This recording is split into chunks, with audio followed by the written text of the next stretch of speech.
You're listening to Health Professional Radio. My name is Wayne Buckler, and my guest today is Darryl Clare of St John's, Queensland. Now, St John's is one of those organisations that, as someone who grew up in Queensland, I always saw people in St John's ambulances around the exhibition and the shows and footballs and fetes and events, but I never quite understood what it is they do and where they fit into the scheme of things. So welcome to Health Professional Radio, Darryl, and can you tell us what it is that St John Ambulance Australia does? Thank you, and it's great to have the opportunity to tell you that. And St John is quite a big organisation these days and has a very diverse range of things that we are doing, and in each state and territory it might be a little bit different. The thing that you were talking about before with our volunteers doing events is one of the things we still do everywhere. But, for example, in Queensland, we are certainly a bit more diverse on the training front too. Apart from just standard first aid courses these days, we do advanced courses, we do qualifications in the health training package, things like the Certificate 2, 3 and 4 in health. Our highest quality is Certificate 4 Healthcare Ambulance. We run advanced life support courses for healthcare practitioners. We also do a whole wide range of selling of products and first aid kits and restocking of, standard first aid kits. We also have a approved TGA room for building specialised kits and drug licences up to Schedule 8 medications. One of our biggest things we do in that range of things is we restock the Royal Flying Doctor Service kits for Queensland and Northern Territory, and that's a fairly significant lot of movement of medications, about 150,000 drug transactions a year.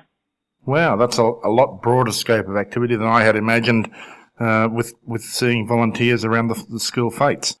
Tell me about the training. Explain that to us.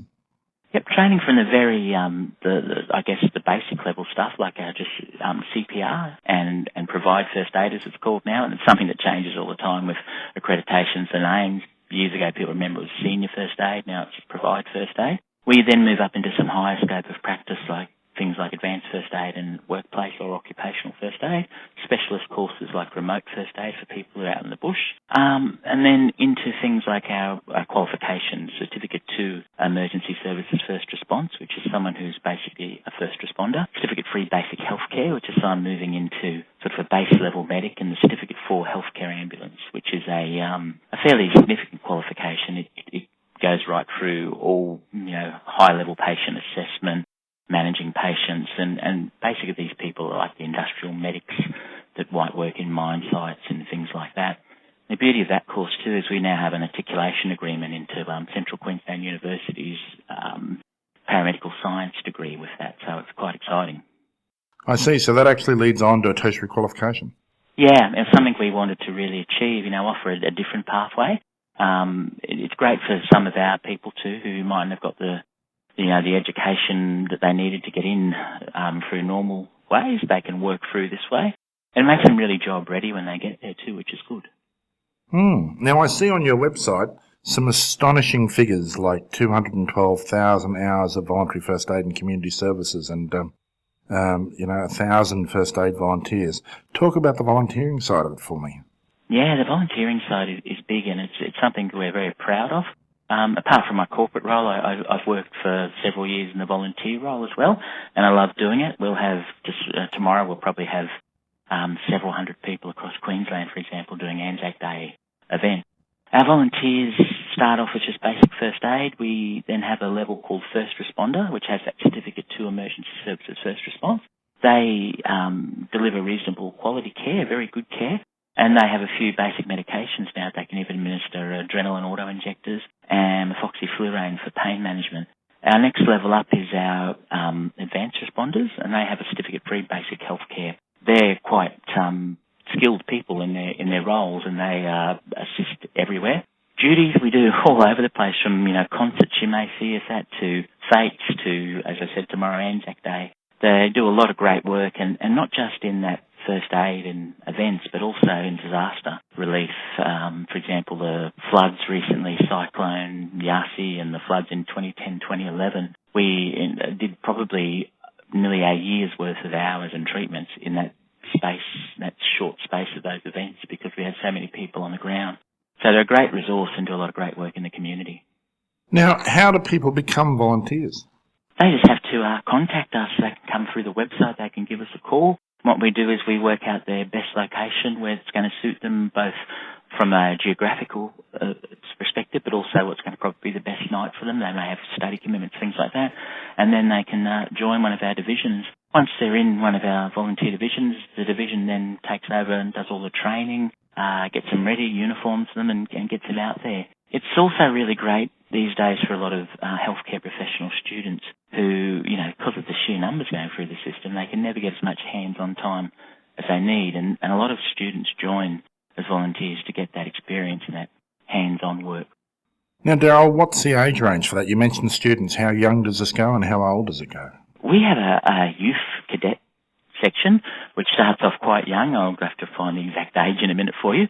But then the cadet range goes up into our adult. So we have people, I guess, from about 10-year-old up until, 18, and they move into our adult areas.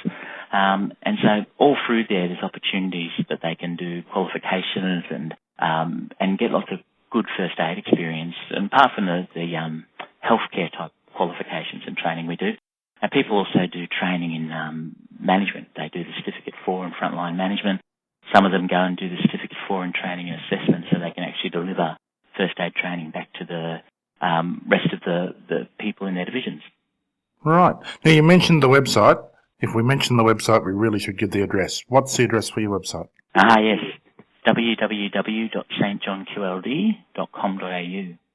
And that's the best way for people to get in touch? Yeah, the website, or they can ring us. Our number is 1300 360 455. Lovely. Now, what's the biggest misconception about St John's Ambulance that drives you nuts and keeps you awake at night? There's a few things, but I guess one of the things is that we're considered just first aid.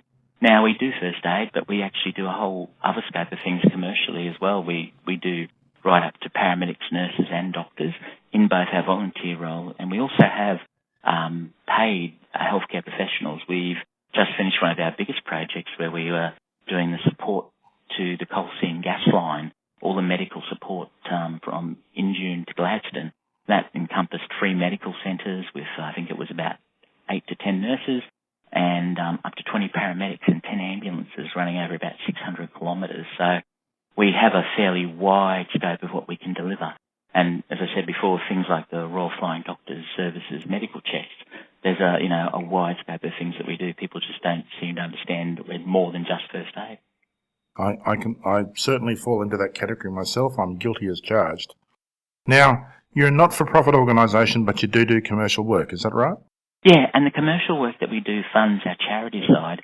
Now, most people think of the charity side as simply the volunteers that are out there in the black and whites, or some of them are in greens now, doing the first aid duties. But we actually have a whole raft of other volunteer duties as well.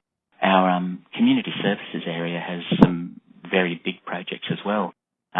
They do transport, which is that sort of transport between ambulance transport and people just getting to doctor's appointments and things like that. We also have a hospital visitation service where people are not getting visitors and that. We've got in certain hospitals where our volunteers go just give them some friendship.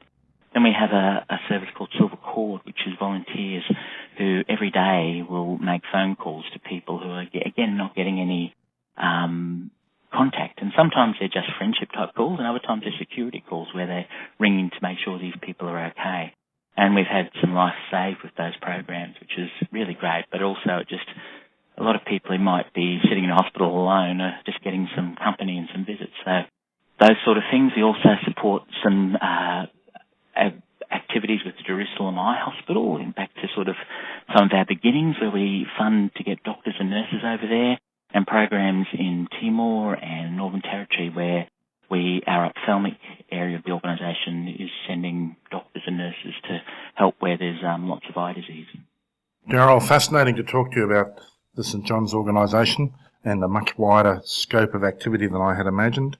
We'll have a transcript of this interview on our website at www.healthprofessionalradio.com.au and an audio archive of it up there as well. My name's Wayne Buckler. We've been chatting with Darryl Clare, an expert in first aid training and products for St John's Ambulance, Queensland. Thank you very much.